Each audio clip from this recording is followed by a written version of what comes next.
warahmatullahi wabarakatuh. Sobat Ahzul rahimakumullah. Alkisah, ada seorang ahli yoga yang sangat membenci Abu Nawas. Maka, dengan segala cara dia memperdaya Abu Nawas. Hingga akhirnya mempunyai ide untuk mengajak seorang pendeta untuk bersekongkol. Setelah mencapai kata sepakat antara pendeta dan ahli yoga, mereka berangkat menemui Abu Nawas di kediamannya. Ketika mereka datang, Abu Nawas sedang melakukan sholat duha. Setelah dipersilahkan masuk oleh istrinya, mereka pun masuk dan menunggu sambil berbincang-bincang dengan santainya. Seusai sholat, Abu Nawas menemui mereka dan bercakap-cakap sejenak. Kami sebenarnya ingin mengajak engkau melakukan pengembaraan suci. Kalau engkau tidak keberatan, bergabunglah dengan kami, kata ahli yoga. Dengan senang hati. Lalu, kapan rencananya? Tanya Abu Nawas dengan polos. Besok pagi, kata pendeta. Baiklah kalau begitu, kita bertemu di warung teh besok pagi ya, kata Abu Nawas menyanggupi. Agama Islam sangat menghormati pemeluk agama lain, karena Rasulullah SAW mengajarkan demikian. Pada hari berikutnya, mereka berangkat bersama, dan Abu Nawas mengenakan jubah seorang sufi. Ahli yoga dan pendeta mengenakan seragam keagamaan mereka masing-masing. Di tengah jalan, mereka mulai diserang rasa lapar karena mereka memang sengaja tak membawa bekal. Hai Abu Nawas, bagaimanakah kalau engkau saja yang mengumpulkan derma untuk membeli makanan untuk kita bertiga? Karena kami akan mengadakan kebaktian, kata pendeta. Tanpa banyak bicara lagi, Abu Nawas berangkat mencari dan mengumpulkan derma dari satu dusun ke dusun lainnya. Setelah derma terkumpul, Abu Nawas membeli makanan secukupnya untuk mereka bertiga. Setelah itu, Abu Nawas kembali lagi ke pendeta dan ahli yoga dengan membawa makanan. Karena sudah tak sanggup menahan rasa lapar, Abu Nawas berkata, "Mari, segera kita bagi makanan ini sekarang juga."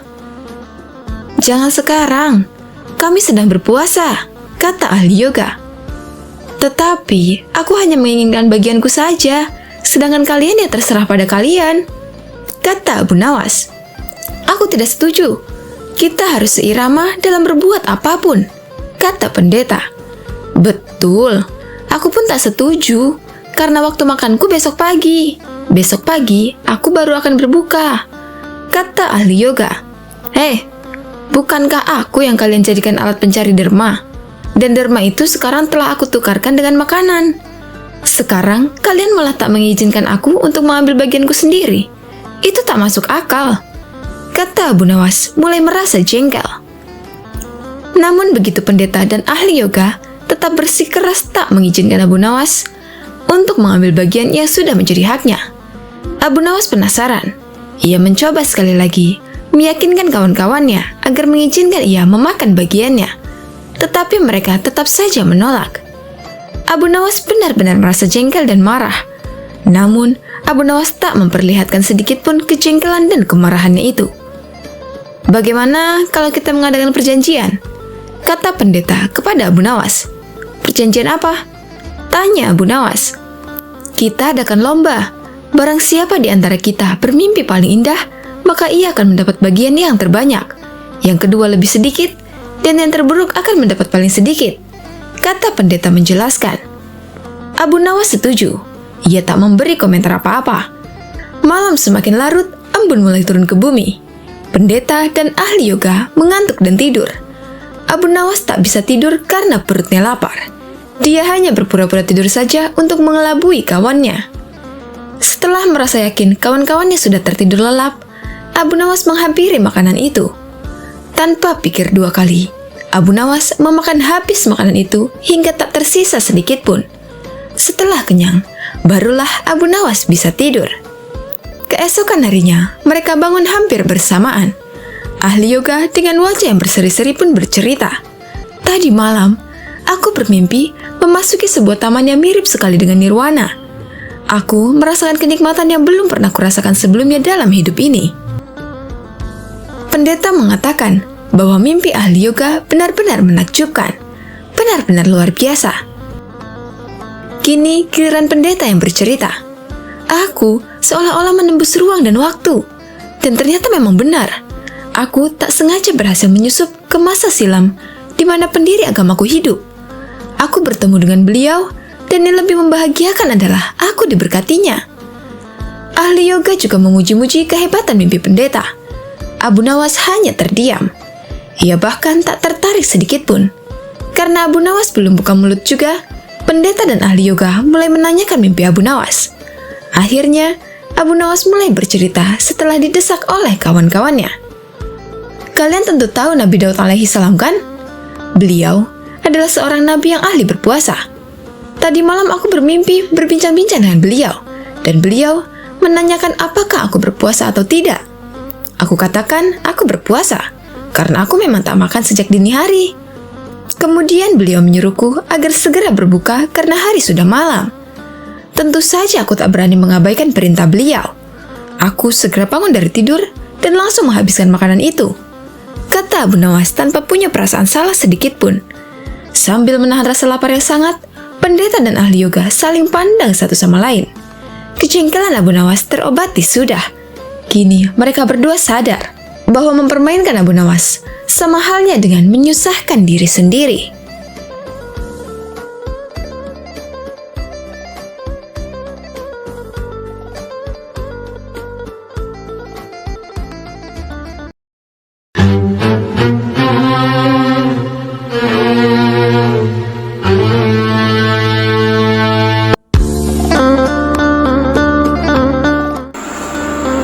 Assalamualaikum warahmatullahi wabarakatuh. Sahabat Ahzul rahimakumullah. Pada sewaktu-waktu, kerajaan mengalami krisis ekonomi yang sangat buruk. Karena pendapatan kerajaan yang berasal dari pajak tak mampu memenuhi target yang telah ditetapkan oleh raja. Akibatnya banyak fasilitas umum dan bangunan kerajaan rusak, tak ada biaya untuk memperbaikinya. Kondisi kerajaan yang krisis ini membuat raja geram. Kerajaan telah beberapa kali memenangkan peperangan dan memiliki wilayah yang makin luas. Akan tetapi krisis malah muncul dari pajak. Akhirnya diadakanlah pertemuan, di mana semua punggawa kerajaan hadir dengan membawa berbagai kertas laporan sesuai dengan bidangnya masing-masing. Bahkan ada yang kertas laporannya berserakan di lantai juga. Raja mulai pembicaraan. Bagaimana mungkin kerajaanku ini memiliki infrastruktur yang rusak cukup parah? Kenapa hasil pertanian sangat menurun? Padahal tanah di sini cukup subur untuk bercocok tanam. Semprot sang raja. Semua terdiam oleh bentakan raja tersebut. Pejabat yang hadir tak mampu menjawab pertanyaan sang raja dan hanya menyerahkan setumpukan laporan kerjaan. Karena marah, raja pun akhirnya merobek-robek kertas laporan yang diajukan oleh punggawanya tersebut. Malah, ada yang disuruh untuk memakan kertas itu. Abu Nawas yang juga hadir dalam pertemuan tersebut juga tak mampu berbuat banyak oleh bentakan sang raja. Namun, sesaat kemudian, sang raja memerintahkan Abu Nawas yang telah dipercayanya untuk menggantikan para petugas pajak itu menghitung penerimaan pajak kerajaan. Dalam kondisi tertekan, akhirnya Abu Nawas pun memenuhi perintah baginda raja. Semua punggawa lain terheran-heran dengan ulah Abu Nawas ini. Bagaimana tidak, semuanya sangat tertekan. Abu Nawas malah membawa sepotong roti ke hadapan baginda raja. Apakah dirimu akan menyuapku dengan roti itu, wahai Abu Nawas? Bentak sang raja. Bukan begitu, wahai paduka raja yang mulia. Laporan keuangan yang saya kerjakan semuanya tercatat pada roti ini. Jawab Abu Nawas enteng. Apakah maksudmu? Kau jangan mencoba berpura-pura gila di hadapanku, Abu Nawas. Bentak baginda raja dengan kesal. Paduka, usiaku sudah cukup lanjut. Aku tak akan kuat makan kertas-kertas laporan yang nantinya Anda sobek dan menyuruhku untuk memakannya.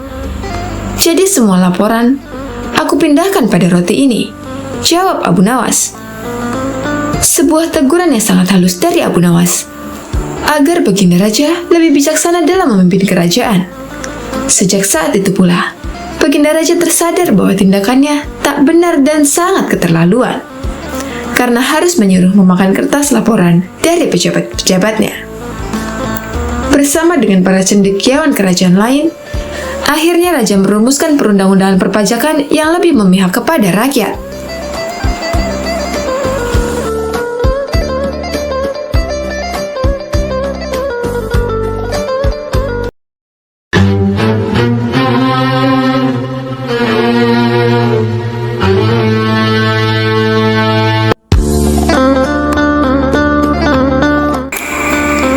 Assalamualaikum warahmatullahi wabarakatuh.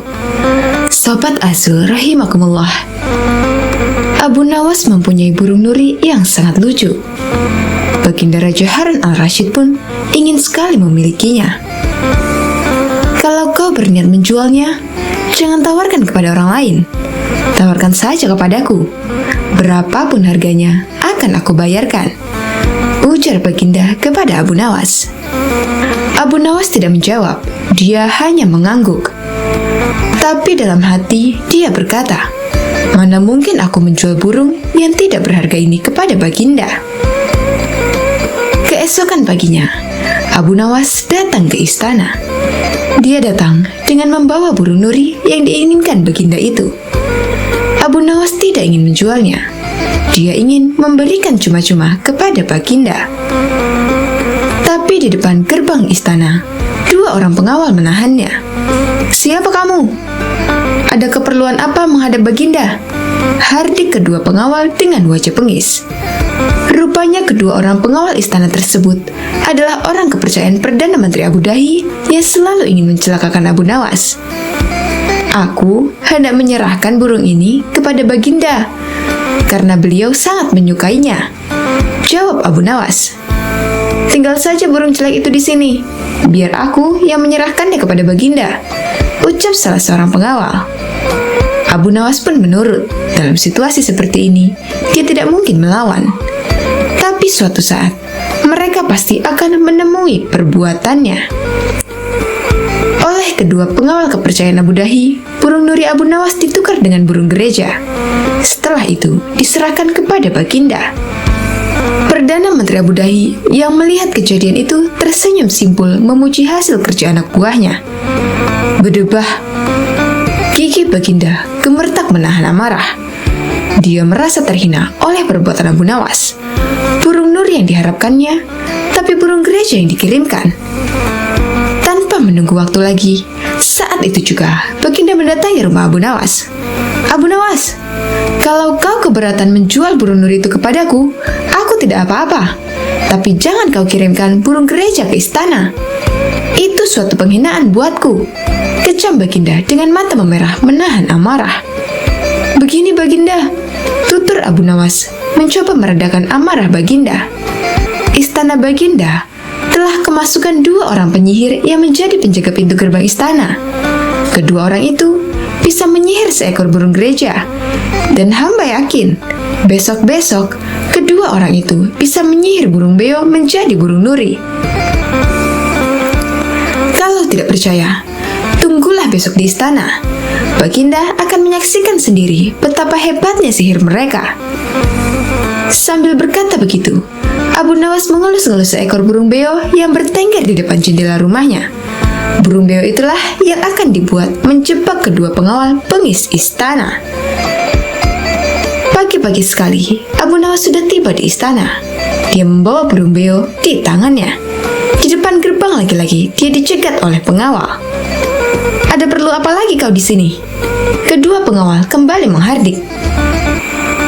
Sudah kubilang, kau tidak akan bisa bertemu Baginda. Maaf, kemarin aku keliru. Aku sebenarnya hendak memberikan burung beo ini kepada Baginda, tapi aku keliru mengambilnya. Baginda pasti marah-marah mendapat kiriman burung nuri itu. Semua orang tahu, Baginda sangat benci burung nuri. Dia pernah tersesat di hutan gara-gara burung nuri keparat itu. Maafkan aku telah membuat Baginda marah. Pujuk Abu Nawas seolah-olah cerita itu benar-benar terjadi. Taruhlah saja di situ, biar aku nanti yang akan menyerahkan kepada Baginda, perintah pengawal istana. Terpengaruh pujukan Abu Nawas, Kedua kaki tangan Abu Dahi itu pun menukar burung beo dengan Nuri. Setelah itu, mereka menyerahkannya kepada Baginda. Keduanya bersukaria karena sebentar lagi Abu Nawas pasti akan mendapat hukuman yang setimpal dari Baginda.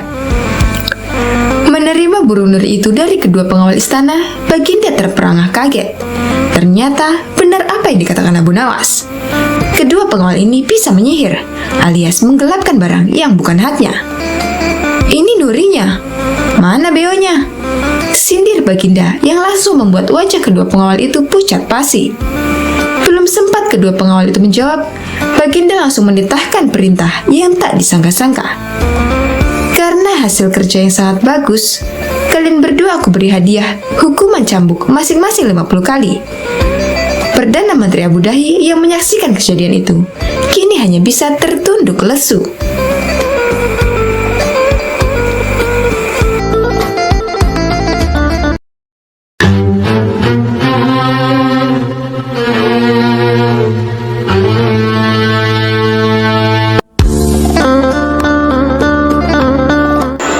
Assalamualaikum warahmatullahi wabarakatuh.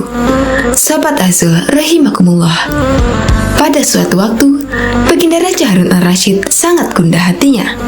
Seperti biasa, dirinya ingin sosok Abu Nawas hadir di istana untuk menghibur hati sang raja. Namun, setelah beberapa kali dipanggil, Abu Nawas belum juga menampakkan batang hidungnya.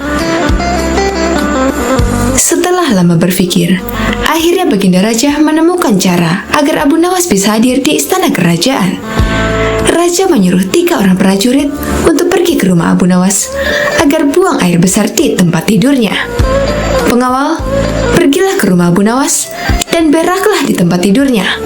Dan kalau kalian berhasil, maka masing-masing akan aku berikan uang 1000 dirham. Titah sang raja. Daulat Paduka, jawab ketiga pengawal itu secara bersamaan. Sementara itu, duduk di sebelahnya, ada Ki Patih yang mendengar obrolan rajanya dengan ketiga pengawal itu. Karena berhubung tugas yang diberikan kepada 3 anak buahnya yang agak aneh, Ki Patih memberanikan diri untuk bertanya kepada sang raja. Maaf Paduka, bukankah tugas yang diberikan itu tampak aneh dan menghina? Tanya Ki Patih. Patih, memang benar, tapi itulah siasatku agar Abu Nawas segera hadir ke istana. Jawab Baginda. Apakah gerangan rencana Baginda? Tanya Patih. Nanti kamu akan segera mengetahuinya. Dan sekarang, kamu ikutilah ketiga anak buahmu itu dan intailah mereka. Dan sampaikan kepada Abu Nawas, bila dia berhasil menggagalkan tugas pengawalku, maka Abu Nawas akan aku beri uang 3.000 dirham. Dan sekaligus, ia boleh memukul utusanku itu. Titah Raja. Dengan perasaan yang masih bingung, Patih segera melaksanakan perintah Raja. Dia segera berkemas dan menuju ke rumah Abu Nawas. Tidak berapa lama kemudian, utusan Baginda Raja Harun al-Rashid sudah tiba di depan pintu rumah Abu Nawas. Kami diutus oleh Baginda Raja untuk buang air besar di tempat tidurmu. Karena ini perintah Raja, kamu tidak boleh menolak, kata salah satu utusan itu. Saya sama sekali tidak keberatan. Silakan saja kalau kalian mampu melaksanakan perintah Raja, jawab Abu Nawas dengan santainya. Sungguh? Tanya utusan Raja. Ya, silakan saja, sahut Abu Nawas. Abu Nawas mengawasi orang-orang itu beranjak ke tempat tidurnya dengan geram. Berak di tempat tidurku? Betul-betul kelewatan, gumam Abu Nawas dalam hatinya. Abu Nawas memutar otaknya bagaimana caranya agar para utusan itu mengurungkan niatnya. Setelah berpikir beberapa saat, Abu Nawas akhirnya menemukan cara untuk menggagalkan tugas para utusan itu. Pada saat para utusan itu hendak bersiap-siap buang air besar, mendadak Abu Nawas berkata di balik jendela kamar, "Hai para utusan raja, ada yang lupa saya sampaikan kepada kalian," kata Abu Nawas. "Apa itu?" Tanya Tanya salah satu utusan raja. Saya ingatkan supaya kalian jangan melebihi perintah baginda raja. Jika kalian melanggar, saya akan pukul kalian dengan sebuah bentukan besar. Dan setelah itu, saya akan laporkan kepada baginda bahwa kalian melanggar perintahnya. Jawab Abu Nawas dengan serius. Dengan cekatan, Abu Nawas segera mengambil sebatang kayu besar yang ada di dapur rumahnya. Bahkan, kini Abu Nawas sudah mengambil pentungan kayu besar itu. "Hei, apa maksudmu tadi, Abu Nawas?" tanya salah satu utusan. "Ingat, perintah raja hanya buang air besar saja dan tidak boleh lebih dari itu," jawab Abu Nawas. "Iya benar," jawab utusan itu. "Aku ulangi lagi, hanya buang air besar saja, tidak boleh lebih. Ingat, tidak boleh kencing, tidak boleh buka celana, tidak boleh cebok, hanya buang air besar saja," tegas Abu Nawas dengan seriusnya. "Mana mungkin? Itu tidak mungkin. Kami juga harus buka celana dan kencing," jawab salah satu utusan. "Aku akan pukul kalian sekeras-kerasnya jika kalian melanggar perintah raja," sahut Abu Nawas. Para utusan itu saling pandang kebingungan dengan ucapan Abu Nawas. Tiba-tiba, ada suara seseorang yang memanggil Abu Nawas. "Abu Nawas!" Karena ada suara yang sudah tak asing lagi didengar, Abu Nawas serta para utusan segera berkumpul untuk menemui asal suara itu. Oh, ternyata suara itu adalah suara Kipati Ja'far yang merupakan orang kepercayaan baginda Raja Harun al-Rasyid. "Aku sudah mendengar perdebatan kalian. Baginda Raja memang memerintahkan para utusan untuk berak di tempat tidurmu. Jika 3 orang ini sanggup, mereka masing-masing akan mendapatkan 1000 dirham. Jika mereka gagal, maka mereka boleh engkau pukul sesuka hatimu," kata Kipati Ja'far. "Oh begitu. Lalu hadiah dari baginda untukku berapa, tuanku?" tanya Abu Nawas. "Sekarang juga engkau boleh menghadap baginda raja untuk menerima 3000 dirham," jawab Kipati. "Hah?" Abu Nawas kaget disertai rasa gembira. Segera saja Abu Nawas mengambil pentungan. Lalu 3 orang utusan yang mau buang air besar tadi dipentungi pantatnya. "Ampun Abu Nawas, apa kalian mau buang air besar di tempat tidurku, hah?" kata Abu Nawas. Tidak, ampun!" teriak 3 orang utusan baginda Raja Harun al-Rasyid. Ketiga utusan itu lari terbirit-birit. Kipati dan Abu Nawas tertawa terpingkal-pingkal dibuatnya. Sesaat setelah itu, Kipati berkata, "Abu Nawas, baginda sangat yakin engkau dapat mengatasi masalah ini. Baginda memang menginginkan kehadiranmu di istana untuk menghibur hatinya yang saat ini sedang gundah gulana."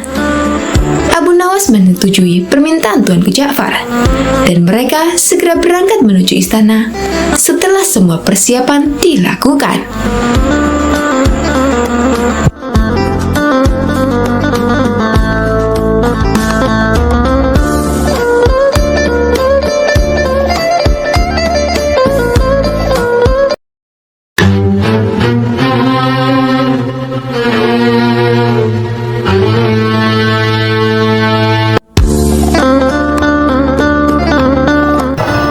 Assalamualaikum warahmatullahi wabarakatuh.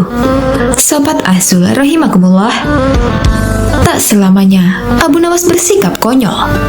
Kadang-kadang timbul kedalaman hatinya yang merupakan bukti kesufian dirinya. Bila sedang dalam kesempatan mengajar, ia akan memberikan jawaban-jawaban yang berbobot sekalipun ia tetap menyampaikannya dengan ringan. Seorang murid Abu Nawas ada yang sering mengajukan macam-macam pertanyaan. Tak jarang, ia juga mengomentari ucapan-ucapan Abu Nawas jika sedang memperbincangkan sesuatu. Ini terjadi saat Abu Nawas menerima 3 orang tamu yang mengajukan beberapa pertanyaan kepada Abu Nawas. Manakah yang lebih utama? Orang yang mengerjakan dosa-dosa besar atau orang yang mengerjakan dosa-dosa kecil? Ujar orang yang pertama. Orang yang mengerjakan dosa kecil, jawab Abu Nawas. Mengapa begitu? Kata orang pertama mengejar. Sebab dosa kecil lebih mudah diampuni oleh Allah, ujar Abu Nawas. Orang pertama itu pun mengangguk-angguk, sangat puas dengan jawaban Abu Nawas. Giliran orang kedua maju. Ia ternyata mengajukan pertanyaan yang sama. Manakah yang lebih utama? Orang yang mengerjakan dosa-dosa besar atau orang yang mengerjakan dosa-dosa kecil? Yang utama adalah orang yang tidak mengerjakan keduanya, ujar Abu Nawas. Mengapa demikian? Tanya orang kedua lagi. Dengan tidak mengerjakan keduanya, tentu pengampunan Allah sudah tidak diperlukan lagi, ujar Abu Nawas santai. Orang kedua itu pun manggut-manggut menerima jawaban Abu Nawas dalam hatinya. Orang ketiga pun maju, pertanyaannya pun juga 100% sama. Manakah yang lebih utama? Orang yang mengerjakan dosa-dosa besar atau orang yang mengerjakan dosa-dosa kecil? Orang yang mengerjakan dosa besar lebih utama, ujar Abu Nawas. Mengapa bisa begitu? Tanya orang ketiga itu lagi. Sebab pengampunan Allah kepada hambanya sebanding dengan besarnya dosa hambanya, ujar Abu Nawas kalem. Orang ketiga itu pun merasa puas argumen tersebut. Ketiga orang itu pun lalu beranjak pergi. Si murid yang suka bertanya kontan berujar dengan kejadian itu. Mengapa pertanyaan yang sama bisa menghasilkan 3 jawaban yang berbeda? Katanya tidak mengerti. Abu Nawas tersenyum. Manusia itu terbagi atas 3 tingkatan. Tingkatan mata, tingkatan otak, dan tingkatan hati. Jawab Abu Nawas. Apakah tingkatan mata itu? Tanya si murid. Seorang anak kecil yang melihat bintang di langit, ia akan menyebut bintang itu kecil. Karena itulah yang tampak di matanya. Jawab Abu Nawas memberi perumpamaan. Lalu, apakah tingkatan otak itu? Tanya si murid lagi. Orang pandai yang melihat bintang di langit, ia akan mengatakan bahwa bintang itu besar karena ia memiliki pengetahuan. Jawab Abu Nawas.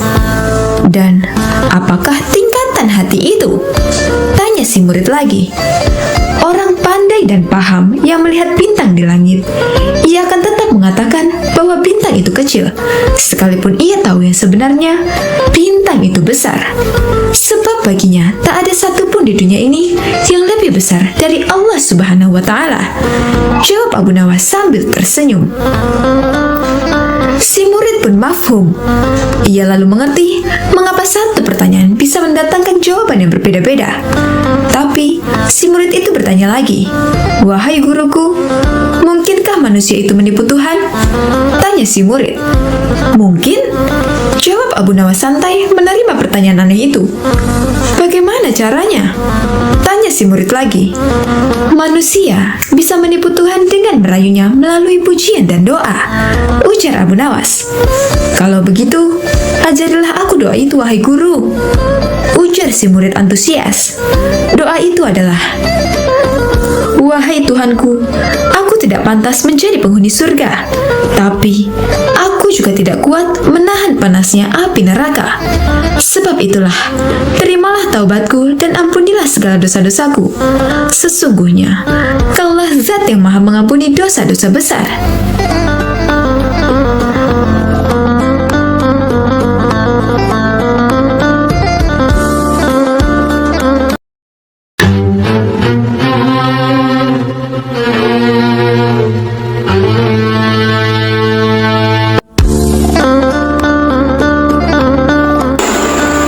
Assalamualaikum warahmatullahi wabarakatuh. Sahabat Asul, rahimakumullah. Pada suatu pagi, Abu Nawas muda sedang duduk-duduk santai di teras rumahnya. Beberapa saat kemudian, datanglah seorang komandan dengan beberapa prajuritnya. Sang komandan bertanya, "Wahai anak muda, di manakah aku bisa menemukan tempat untuk bersenang-senang di daerah sekitar sini?" "Kalau tidak salah di sebelah sana," jawab Abu Nawas. "Di manakah tempat itu?" tanya salah seorang prajurit dengan sifat yang tidak menghargai. "Pergilah ke arah sana, lurus tanpa belok-belok, maka kalian akan menjumpai tempat untuk bersenang-senang," jawab Abu Nawas. Rombongan tentara kerajaan itu akhirnya pergi menuju tempat yang sudah ditunjukkan oleh Abu Nawas. Setelah beberapa saat, kagetlah mereka semua karena tempat yang mereka cari tidak ditemukan, kecuali hanya sebuah komplek kuburan yang sangat luas. Dan tentu saja hal ini membuat para tentara berang karena merasa telah ditipu oleh pemuda tersebut. Mereka pun kembali lagi ke tempat Abu Nawas. "Wahai anak muda, keluarlah engkau. Kenapa engkau berani sekali membohongi kami?" tanya sang komandan yang tidak tahu kalau yang diajak bicara itu sebenarnya adalah Abu Nawas, si penasehat kerajaan. "Siapakah engkau ini? Berani sekali membohongi kami," tanya salah seorang prajurit. "Aku adalah Abdi," jawab Abu Nawas. Komandan dan para prajurit merasa geram dan marah. "Prajurit, tangkap dia!" seru komandan. "Engkau akan aku bawa ke panglima kami," kata komandan. Oh, rupanya Abu Nawas hendak dihadapkan ke panglima kerajaan mereka. "Wahai panglima, kami telah menangkap seorang pembohong yang berani membohongi pasukan kerajaan," kata komandan. "Alangkah lancangnya si pemuda ini, karena sudah berani berbohong," lanjut komandan. Panglima bersikap biasa saja, malah dia bahkan memerintahkan kepada prajurit untuk melepaskan borgol yang ada di tangan Abu Nawas. Komandan dan para prajurit terkejut dan merasa heran. Ada apa gerangan ini? Setelah itu, Panglima pun mendekati Abu Nawas dan berkata, "Tuan Abu, maafkan perbuatan anak buahku di sini ya," kata Panglima itu dengan sangat sopan. Laki-laki gagah dan tampan itu memang sudah saling mengenal satu sama lain, karena mereka seringkali bertemu ketika sang khalifah mengundangnya ke istana. Betapa terkejutnya sang komandan dan para prajuritnya. Perasaan sombong dan congkak yang tadi menyelimuti mereka seakan berubah menjadi rasa takut. "Wahai Tuan Abu, sebenarnya kebohongan apa yang mereka sangkakan kepadamu?" tanya Panglima. "Wahai Panglima, mereka memintaku untuk menunjukkan tempat untuk bersenang-senang. Tentu saja, aku tunjukkan kuburan, karena kuburan adalah tempat yang lebih baik bagi orang-orang yang taat kepada Allah Subhanahu wa Ta'ala. Di sana pula, dia akan mendapatkan hidangan yang nikmat dari Allah Subhanahu wa Ta'ala, terbebas dari rasa fitnah dan kejahatan manusia dan makhluk lainnya," jawab Abu Nawas dengan tenangnya. Mendengar jawaban pemuda itu, segera saja komandan mendekati Abu Nawas dan berkata, "Maafkan hamba, Tuan Abu. Andai saja aku mengetahui bahwa Tuan adalah Tuan Abu, tentu kami tidak akan berani membawa Tuan ke hadapan Panglima," kata komandan lagi. "Wahai komandan, apakah aku telah membohongi kalian? Bukankah aku berkata benar? Aku adalah abdi, dan setiap orang adalah abdi Allah Subhanahu wa Ta'ala, termasuk kalian semua," kata Abu Nawas. "Anda benar, tuanku," jawab komandan. Komandan dan prajurit yang telah menangkap Abu Nawas merasa malu bukan kepalang. Wallahu a'lam bishawab.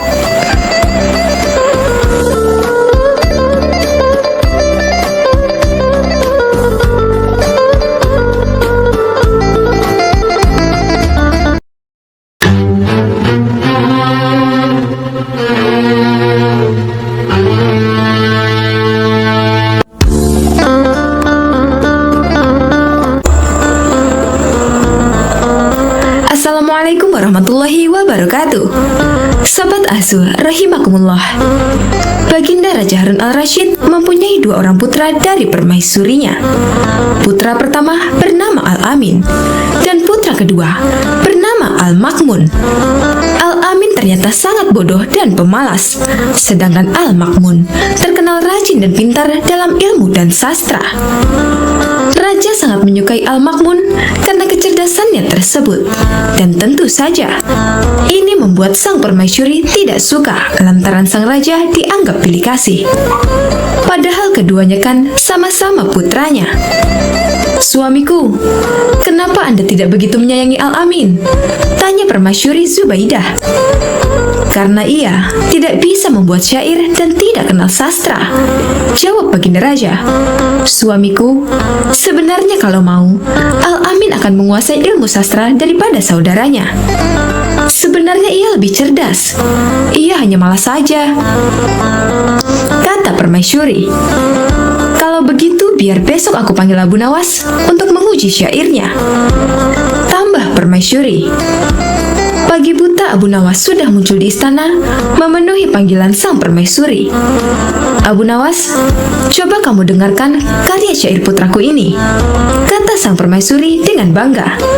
Al-Amin lalu membacakan beberapa bait syair sebagai berikut. Kami adalah keturunan Bani Abbas. Kami duduk di atas kursi. Abu Nawas hampir tak kuat menahan tawanya mendengar syair tersebut. Bagaimana? Tanya Al-Amin kepada Abu Nawas. Syair macam apa itu? Jawab Abu Nawas. Al-Amin marah sekali mendengar cemooh Abu Nawas tersebut. Ia lalu menyuruh seorang pasukan istana untuk menangkap dan memasukkan Abu Nawas ke dalam penjara. Selama beberapa hari, Abu Nawas tidak pernah muncul di istana, sehingga Raja Harun al-Rashid merasa rindu. Belakangan, Raja mendengar kabar bahwa Abu Nawas dimasukkan penjara oleh Al-Amin. Ia kemudian mengajak putranya itu ke penjara untuk menjenguk Abu Nawas. Kenapa kamu memenjarakannya? Tanya Baginda kepada Al-Amin sambil menceritakan apa yang terjadi. Yang sangat menyakitkan, ia telah berani mencemooh syair karyaku, Ayahanda, kata Al-Amin. Tentu saja karena memang karya syairmu itu jelek. Dia itu kan memang seorang penyair hebat, jadi bisa menilai mana karya syair yang bagus dan yang tidak bagus, kata sang raja menasehati Al-Amin. Baik, kalau begitu beri lagi aku kesempatan untuk memperbaiki karya syairku, kata Al-Amin sambil beranjak pergi. Untuk kedua kalinya, Al-Amin pergi untuk mengasah syairnya. Esoknya, pagi-pagi sekali, Baginda Raja Harun al-Rashid, Abu Nawas, dan beberapa penyair sudah berada di istana. Rupanya, pertemuan itu sudah diatur oleh permaisuri Zubaidah. Ia ingin mereka mendengarkan karya syair putranya yang baru saja pulang mendalami ilmu sastra. Al-Amin pun mulai membacakan karya syairnya. Hai binatang yang duduk bersimpuh, rasanya tidak ada yang setolol kamu. Kamu seperti hidangan yang diolesi minyak sapi kental, seperti warna seekor kuda belang. Begitu selesai mendengar syair tersebut, Abu Nawas langsung bangkit dan hendak berlalu dari tempatnya. Kemana kamu Abu Nawas? Tanya Raja Harun al-Rashid. Aku lebih suka balik ke penjara saja daripada mendengar syair macam ini. Toh, sebentar lagi putramu ini pasti akan menyuruh polisi untuk membawaku ke sana, jawab Abu Nawas.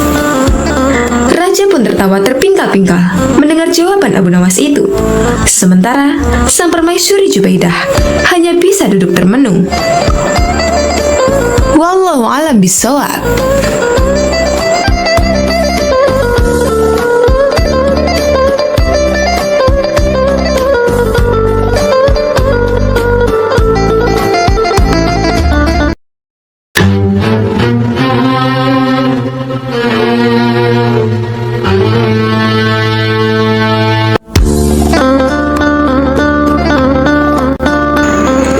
Assalamualaikum warahmatullahi wabarakatuh. Sobat Asu rahimakumullah. Abu Nawas mendengar bahwa di negeri seberang ada sebuah kerajaan yang aman, adil, makmur, dan sentosa karena dipimpin raja yang bijaksana. Sang raja sudah memimpin sejak usia muda hingga sekarang di masa tua, belum pernah digantikan oleh siapapun, dan rakyatnya tidak pernah keberatan karena raja memerintah dengan sangat adil. Suatu hari, raja merasa jenuh. Ia ingin istirahat menjadi raja selama setahun. Namun uniknya, tidak menyerahkan posisi raja kepada anak keturunannya, tetapi malah mengadakan sayembara untuk mencari sosok yang pantas menjadi raja. Disebarlah pengumuman ke seluruh negeri. Siapapun boleh menjadi raja, mulai rakyat jelata sampai kaum bangsawan. Tetapi Tapi ada 2 syarat yang harus dijalani. Syarat pertama, dia akan dijadikan raja selama setahun. Syarat kedua, setelah menjadi raja selama setahun, maka harus diasingkan di sebuah hutan belantara yang dihuni oleh ribuan hewan buas. Syarat pertama tentu saja bukan masalah besar, justru merupakan suatu keberuntungan. Namun syarat kedua membuat orang-orang yang berhasrat menjadi raja akan berpikir 2 kali, karena semua orang tahu seperti apa hutan belantara yang penuh binatang buas. Karena itulah, sayembara tersebut belum ada yang berani mengajukan diri sebagai raja. Akhirnya datang seorang pemuda yang menyatakan kesanggupannya menjadi raja dan menerima 2 syarat tersebut.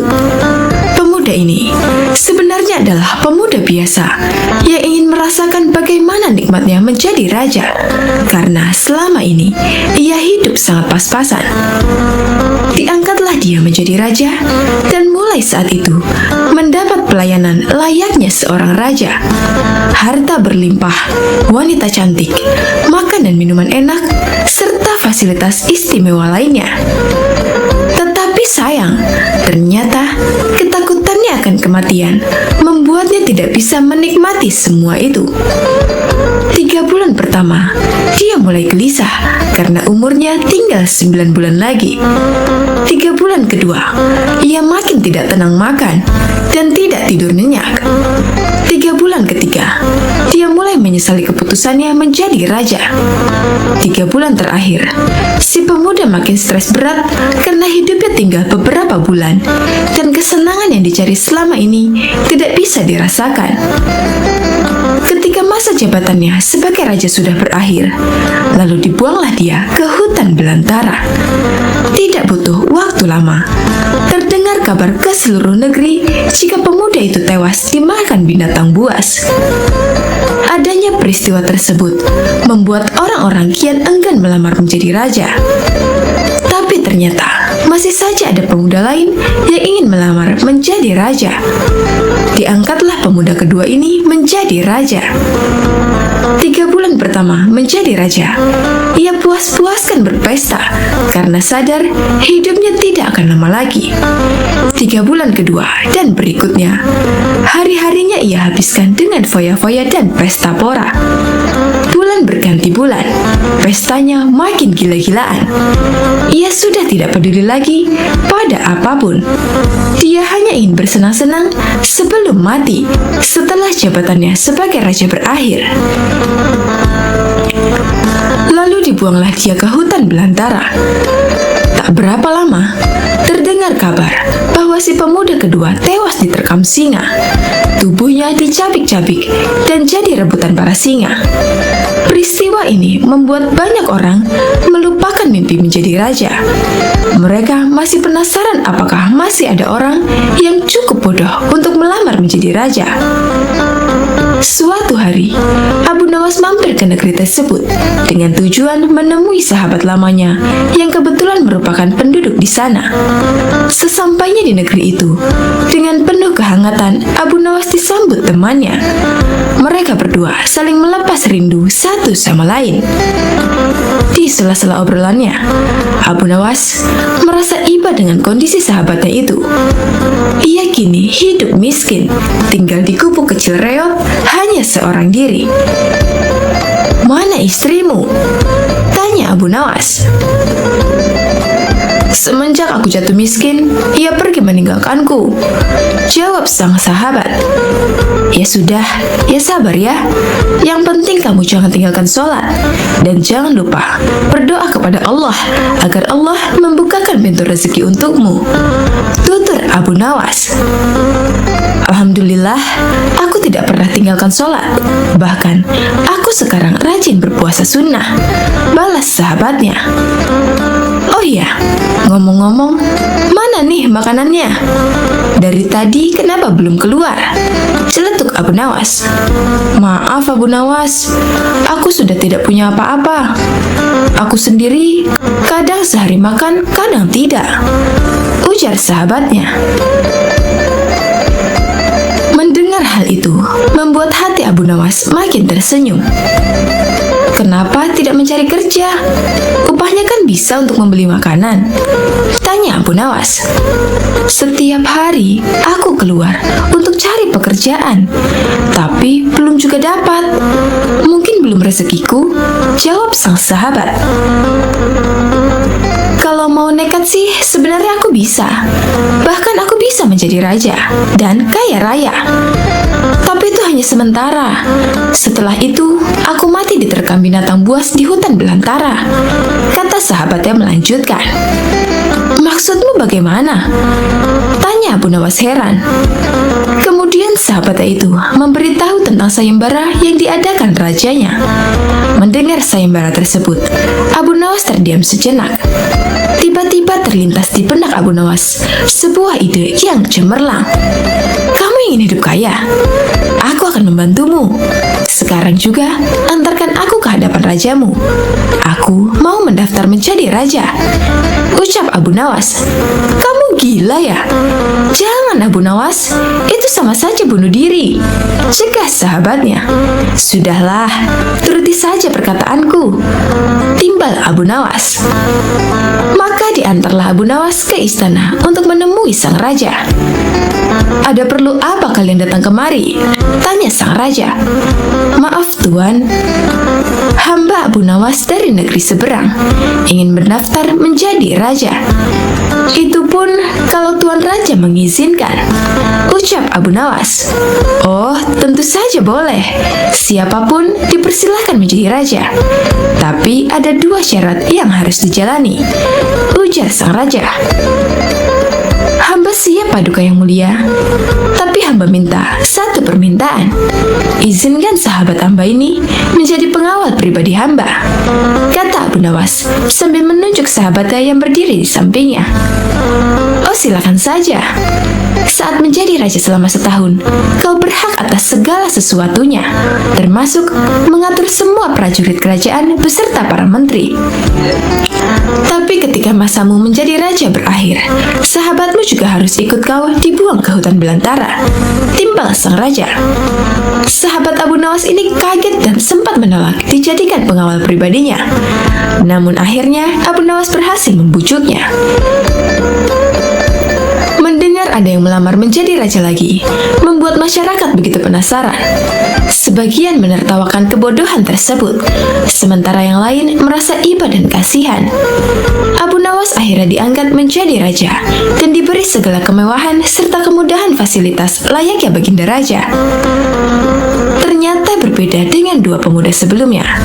Abu Nawas tidak berpesta pora dan foya-foya, namun ia membuat beberapa tindakan selama menjadi raja.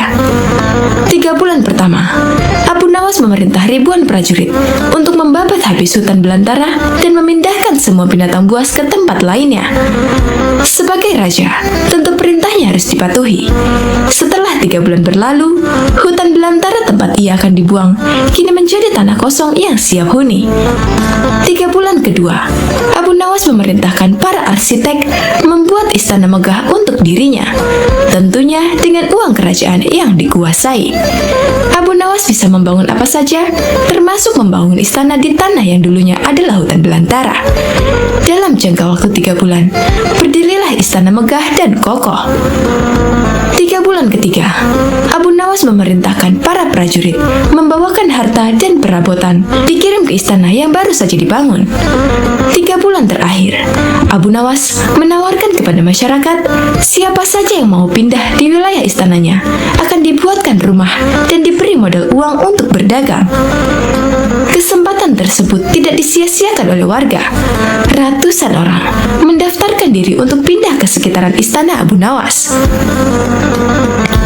Selama 3 bulan terakhir, tempat yang tadinya hutan belantara kini berubah menjadi pemukiman penduduk.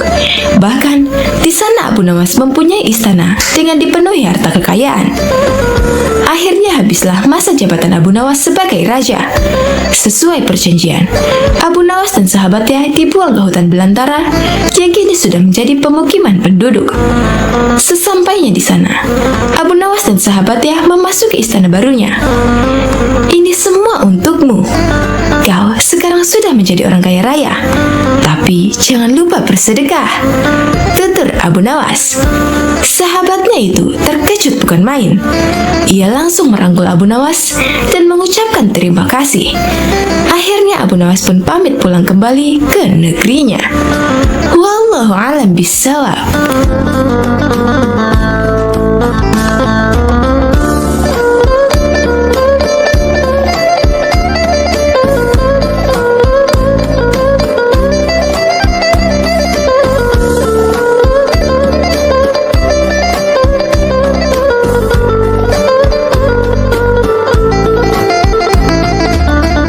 Sahabat Ahsul, rahimakumullah. Abu Nawas adalah salah seorang penyair terbesar sastra Arab klasik. Abu Nawas sering dikisahkan sebagai sosok yang bijaksana sekaligus jenaka. Saat ini kita telah banyak mendengar tentang kisah-kisah Abu Nawas yang begitu menarik, jenaka, dan penuh hikmah.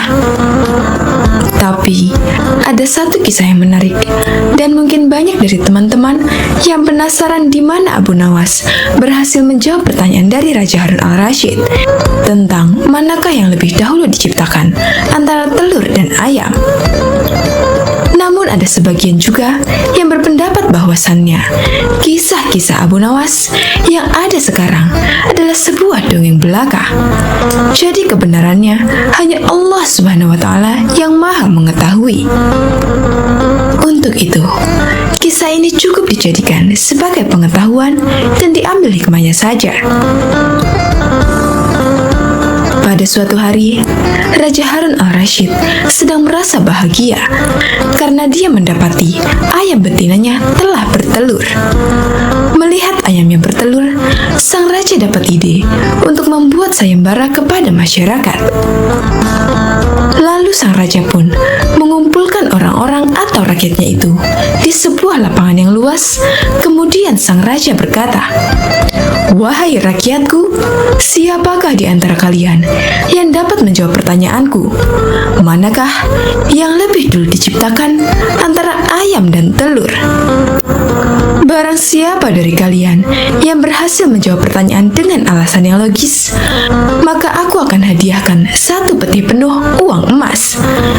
Tapi apabila tidak mampu menjawabnya, maka dia harus menerima hukuman, yaitu di penjara." Ketika itu, memang orang-orang dalam kondisi keuangan yang susah. Makanya tidak sedikit dari mereka yang tertarik untuk ikut sayembara tersebut. Mereka begitu tertarik dengan hadiah yang dijanjikan.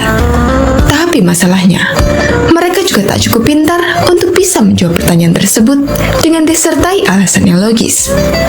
Selain itu juga, mereka takut dimasukkan ke penjara apabila tak bisa menjawab pertanyaan dari sang raja. Akhirnya dari sekian banyak penduduk yang ada waktu itu, hanya 4 orang saja yang nekat mengikuti sayembara tersebut. Dan salah seorang di antaranya adalah Abu Nawas. Aturan dari sayembara ini ada 2. Yang pertama, mereka harus menjawab dengan masuk akal. Kemudian yang kedua, peserta harus bisa menjawab sanggahan dari sang raja. Singkat cerita, pada suatu hari dimulailah sayembara perlombaan tersebut dan keempat peserta telah siap di depan panggung. Ketika itu, banyak orang yang menyaksikan sayembara tersebut karena mereka pun sebenarnya penasaran, sekaligus ingin tahu mana yang lebih dahulu antara ayam atau telur. Orang-orang pun penasaran siapakah orang yang beruntung yang bisa mendapatkan emas 1 peti itu. Kemudian sang raja pun datang, lalu duduk di singgasananya di atas panggung tersebut.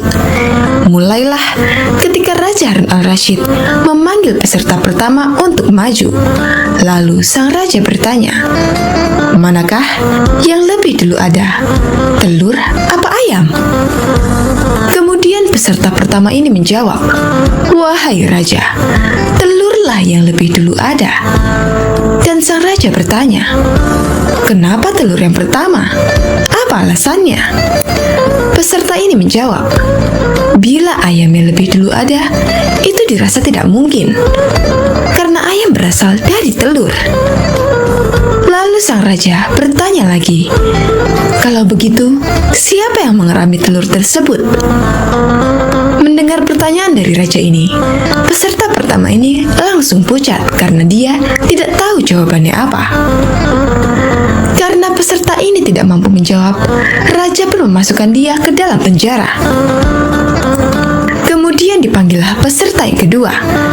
Peserta kedua ini pun menjawab, wahai paduka raja, sebenarnya telur dan ayam tercipta dalam waktu yang bersamaan. Mungkin peserta kedua ini cari aman, biar dia tidak dimasukkan ke penjara seperti peserta pertama. Lalu sang raja pun bertanya, bagaimana bisa bersamaan? Peserta kedua pun menjelaskan, bila ayam lebih dulu, itu tentu tidak mungkin, karena ayam berasal dari telur. Dan bila telur lebih dulu, itu juga dirasa tidak mungkin, karena telur tidak bisa menetas tanpa dierami. Raja pun mengangguk-angguk, kemudian bertanya lagi, bukankah ayam betina bisa bertelur tanpa ayam jantan? Peserta kedua ini pun langsung kebingungan dan tak bisa menjawab sanggahan dari raja. Maka peserta kedua ini dijebloskan ke penjara. Dan tibalah giliran peserta yang ketiga.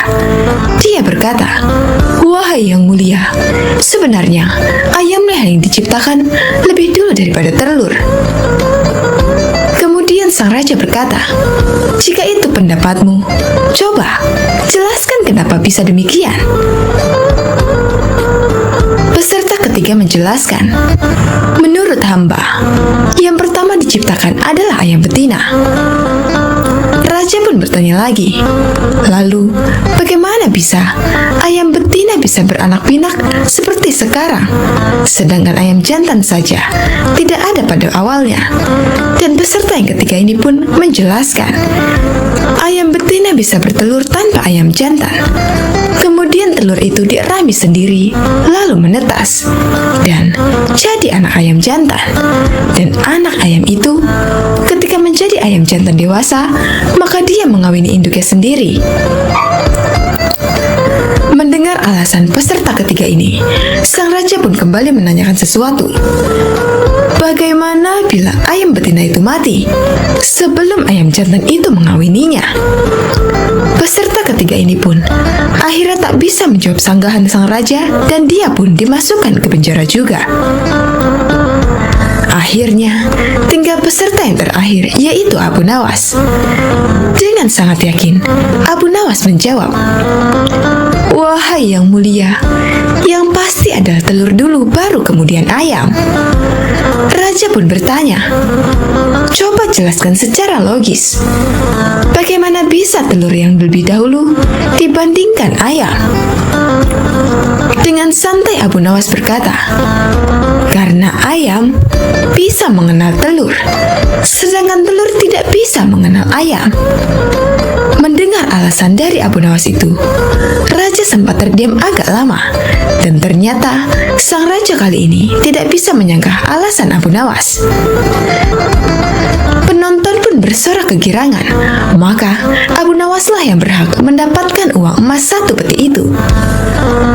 Ada juga beberapa pendapat yang mengatakan tentang jawaban Abu Nawas tadi, yang katanya telur dulu daripada ayam itu hanyalah sebagai satire saja, supaya Raja Harun al-Rashid tidak bisa membantah lagi. Maka dari itu, Abu Nawas menempatkan dirinya di paling akhir, seperti kisah tersebut. Abu Nawas menjadi peserta keempat, dimaksudkan sebagai taktik supaya Abu Nawas bisa memperhatikan terlebih dahulu 3 peserta lainnya, sehingga dia bisa mendapat jawaban yang cerdas seperti kisah tersebut. Jadi, di kisah tadi, Abu Nawas berkata, telur yang lebih dahulu ada dibandingkan ayam. Namun, jika dilihat dari sisi lain, mengatakan bahwasannya ayamlah yang lebih dulu ada.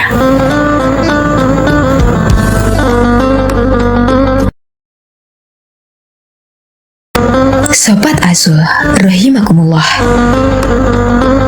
Suatu ketika, Abu Nawas tertunduk sedih saat mendengar perkataan istrinya.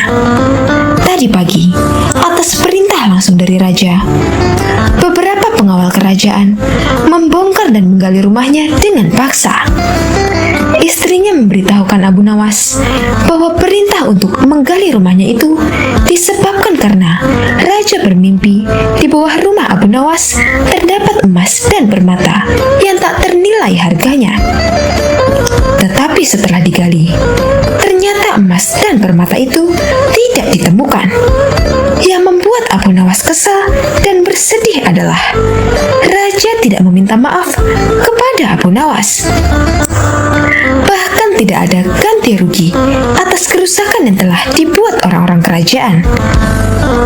Lama Abu Nawas berpikir, tapi belum juga ia menemukan cara untuk membalas perbuatan raja. Makanan yang dihidangkan oleh istrinya tidak dimakan karena nafsu makannya telah hilang. Malam pun tiba, tetapi Abu Nawas tetap tidak beranjak dari tempatnya semula. Keesokan harinya, Abu Nawas melihat lalat-lalat mulai menyerbu makanan Abu Nawas yang sudah basi. Tiba-tiba, ia tersenyum gembira. Abu Nawas berkata kepada istrinya, "Tolong ambilkan kain penutup makananku dan sebatang besi." "Untuk apa?" tanya istrinya bingung. "Aku akan membalas perbuatan raja yang seenaknya merusak rumah kita," jawab Abu Nawas. Dengan wajah berseri-seri, Abu Nawas berangkat menuju istana. Tiba di istana, Abu Nawas memberi salam hormat dan berkata kepada raja, "Maaf raja, aku menemuimu untuk mengadukan perlakuan tamu-tamu yang tak diundang. Mereka memasuki rumahku tanpa izin dan berani memakan makananku." "Siapakah tamu-tamu yang tak diundang itu, wahai Abu Nawas?" tanya sang raja. "Lalat-lalat ini, raja," kata Abu Nawas sambil membuka penutup piringnya. "Kalau bukan kepadamu, kepada siapa lagi aku harus mengadukan ketidakadilan ini?" lanjut Abu Nawas. "Keadilan seperti apa yang kamu inginkan dariku?" tanya raja. "Aku hanya ingin mendapatkan izin tertulis dari raja untuk bisa menghukum lalat-lalat ini," jawab Abu Nawas. Meskipun terdengar aneh, tetapi raja tidak bisa menolak permintaan Abu Nawas karena saat itu para menteri sedang berkumpul di istana. Raja merasa malu jika menolak permintaan dari rakyatnya. Dengan terpaksa, raja akhirnya membuat surat izin yang isinya memperbolehkan Abu Nawas untuk memukul lalat-lalat itu dimanapun mereka hinggap. Tanpa menunda-nunda lagi, Abu Nawas segera mengusir lalat-lalat dari piringnya. Lalat-lalat itu terbang dan hinggap di sana di sini. Dengan tongkat besi yang sudah sejak tadi dibawanya dari rumah, Abu Nawas mulai mengejar dan memukul lalat-lalat itu. Seekor lalat hinggap di kaca. Abu Nawas pun memukul kaca itu hingga pecah. Begitupun dengan lalat-lalat lain yang menempel di vas bunga dan patung hias. Abu Nawas memukul tongkat besinya ke segala arah, sehingga sebagian perabotan istana pun menjadi hancur. Bahkan Abu Nawas nekat memukul lalat yang kebetulan hinggap di guci sang raja. Raja pun tidak bisa berbuat apa-apa, kecuali menyadari kesalahannya karena telah merusak rumah Abu Nawas dan keluarganya. Setelah merasa puas, Abu Nawas pun pamit pulang. Kini, barang-barang kesayangan raja telah hancur lebur. Bukan itu saja, raja juga merasa malu. Ia sadar betapa kelirunya berbuat semena-mena kepada Abu Nawas. Abu Nawas yang selalu lucu dan sering menghibur banyak orang itu ternyata bisa sangat marah kepada orang yang mengganggunya. Sementara itu, Abu Nawas pulang dengan perasaan lega. Ia sudah tidak sabar ingin bercerita kepada istrinya di rumah tentang apa yang baru saja ia lakukan di istana.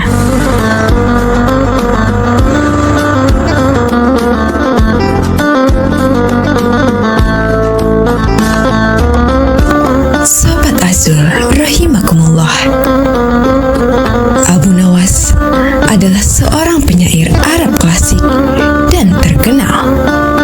Meski populer dan kerap disapa dengan Abu Nawas, sebetulnya panggilan tersebut bukanlah nama aslinya. Mengutip dari buku Abu Nawas, Sufi dan penyair ulung yang jenaka, susunan Muhammad Ali Faqih, julukan Abu Nawas ia peroleh karena rambutnya yang ikal dan panjang sebahu. Nama lengkapnya ialah Abu Ali Al-Hasan bin Hani Al-Hakami. Abu Nawas lahir di Provinsi Ahwaz sekitar Khuzestan, barat daya Persia tahun 757 Masehi. Walau begitu, banyak perbedaan pendapat terkait tahun lahir Abu Nawas.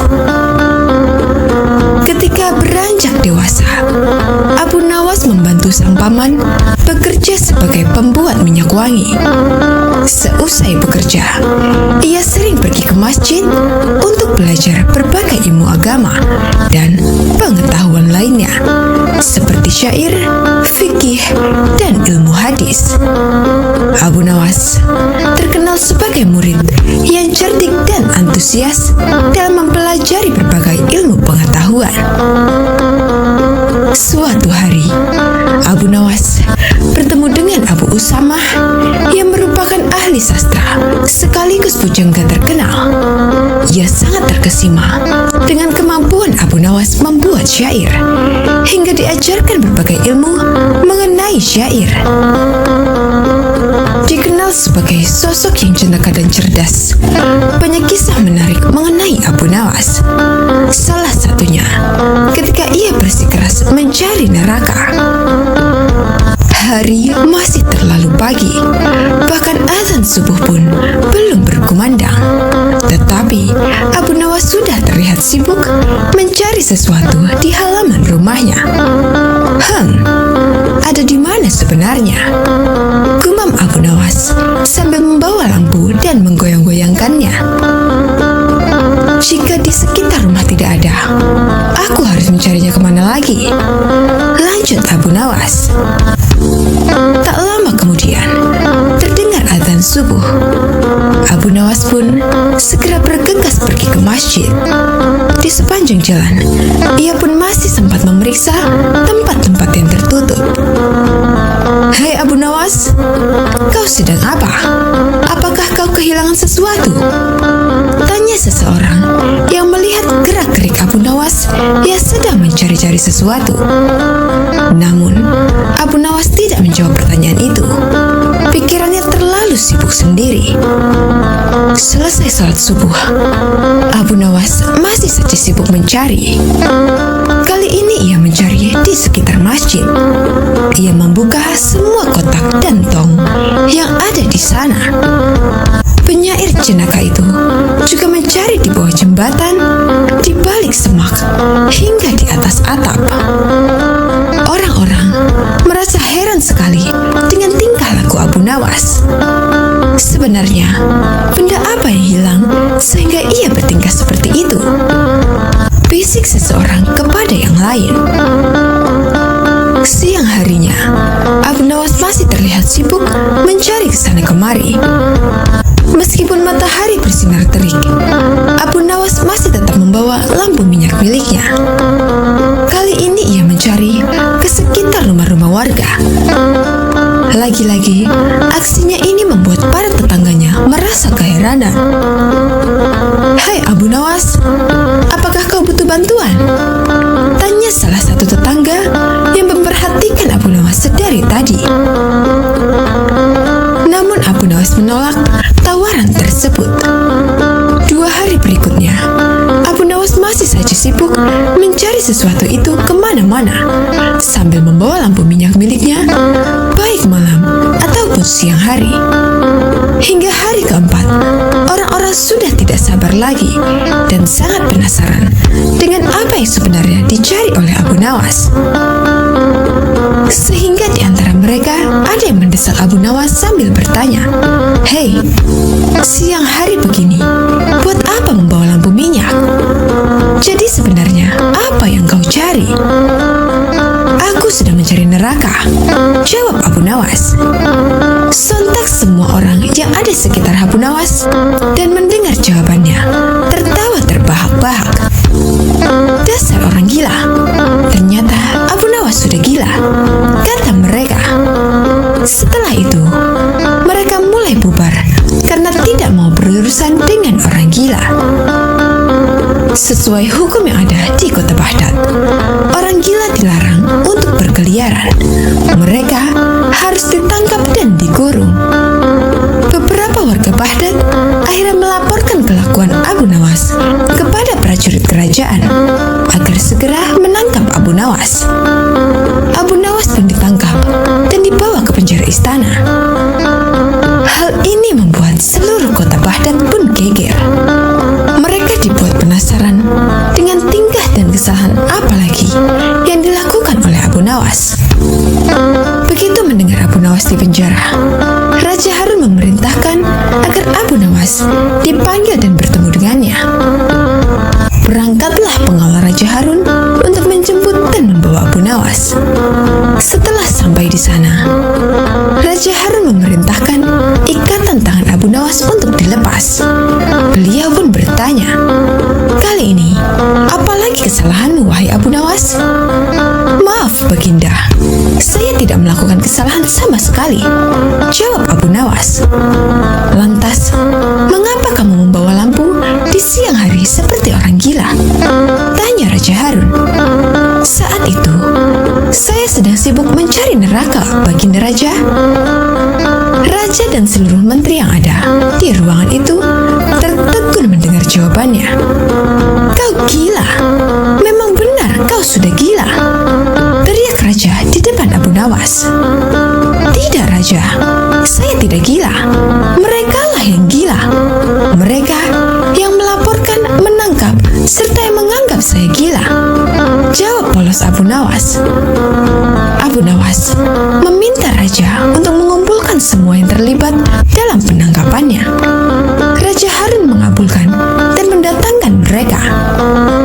Setelah semua sudah berkumpul dengan jumlah yang cukup banyak, Abu Nawas bertanya dengan lantang, "Wahai kalian yang mengaku waras, apakah menurut kalian orang yang berbeda pandangan adalah orang yang berdosa dan sesat?"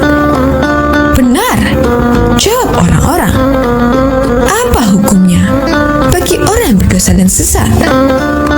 "Kamu memang gila. Tentu saja hukumannya adalah neraka. Dan kamu adalah contoh orang yang sesat. Kamu pasti akan masuk neraka," jawab orang-orang itu. "Baiklah, menurut kalian, aku pasti akan masuk neraka, bukan? Lalu, di mana letak neraka itu? Milik siapakah neraka itu? Jika neraka itu milik Allah dan letaknya di akhirat, lantas mengapa mereka begitu mudah menentukan neraka bagi seseorang?" jawab Abu Nawas. "Maaf, Baginda, apakah mereka ini malaikat Allah? Jangan-jangan mereka semua yang gila?" tanya Abu Nawas kepada Raja. Raja langsung tertawa terbahak-bahak mendengar perkataan Abu Nawas. "Setiap hari saya mendengar orang-orang dengan mudahnya mengatakan, 'Kamu pasti masuk neraka.' Maka saya jadi penasaran, apakah neraka itu ada di bumi ini?" Ungkapan cerdas Abu Nawas kepada Raja Harun.